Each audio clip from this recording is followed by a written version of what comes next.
Why do 97% of climate scientists agree on global warming? This overwhelming consensus is based on extensive research and data analysis. Scientists from around the world have been studying climate patterns, atmospheric conditions, and the impact of human activities on our planet for decades.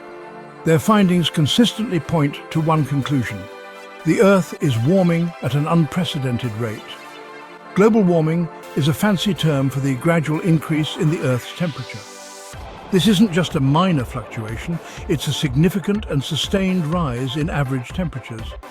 Over the past century, the Earth's average surface temperature has risen by about 1.2 degrees Celsius, with most of this warming occurring in the last 35 years. This might not sound like much, but even small changes in temperature can have profound effects on our climate and ecosystems.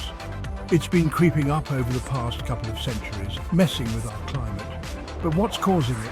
The primary driver of recent global warming is the increase in greenhouse gases in our atmosphere. These gases, such as carbon dioxide, methane and nitrous oxide, trap heat from the sun, creating a greenhouse effect that warms the planet. While some greenhouse gases occur naturally, human activities have significantly increased their concentrations. Well, there are natural causes like volcanic eruptions and water vapor. Volcanic eruptions can inject large quantities of ash and sulfur dioxide into the stratosphere, which can temporarily cool the Earth by reflecting sunlight away. However, these effects are short-lived compared to the long-term warming caused by greenhouse gases. When a volcano erupts, it throws tons of ash and smoke into the air, affecting the climate. This can lead to temporary cooling, but it doesn't counteract the long-term warming trend.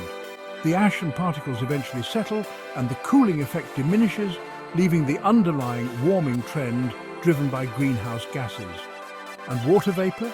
It's a greenhouse gas that traps heat in our atmosphere. Water vapor is actually the most abundant greenhouse gas, but its concentration in the atmosphere is largely controlled by temperature. As the Earth warms, more water evaporates, increasing the amount of water vapor and amplifying the greenhouse effect in a feedback loop. Then there's human activity.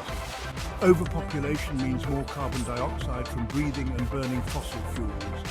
The burning of fossil fuels like coal, oil and natural gas for energy and transportation is the largest source of greenhouse gas emissions. Deforestation and industrial processes also contribute to the increase in carbon dioxide and other greenhouse gases. Forest fires, often sparked by human actions, release even more carbon into the air. These fires not only destroy trees that absorb carbon dioxide, but also release stored carbon back into the atmosphere, exacerbating the greenhouse effect. The loss of forests also means the loss of biodiversity and critical habitats for many species. The effects: rising temperatures melt glaciers, raising sea levels and flooding coastal areas. The melting of polar ice caps and glaciers contributes to sea level rise, which threatens coastal communities and ecosystems. Higher temperatures also cause thermal expansion of seawater, further increasing sea levels. Coral reefs suffer, ecosystems get thrown off balance, and weather patterns go wild. Think droughts and floods. Warmer ocean temperatures lead to coral bleaching, where corals expel the algae that live in their tissues, causing them to turn white and die. Extreme weather events become more frequent and severe, with devastating impact on communities. Plus, diseases spread and natural habitats vanish, forcing animals to migrate or face extinction. As temperatures rise, many species are forced to move to cooler areas, disrupting ecosystems and leading to conflict with human populations. The spread of diseases like malaria and dengue fever is also facilitated by warmer temperatures and changing precipitation patterns. So what can we do? There are many actions we can take to combat global warming. Reducing our carbon footprint by using renewable energy sources, improving energy efficiency, and adopting sustainable practices are crucial steps.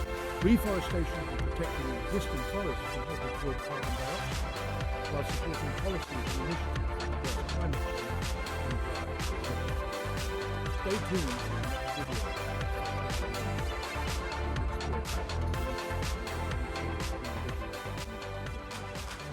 Together we can take action to protect our planet and ensure a sustainable future for generations to come.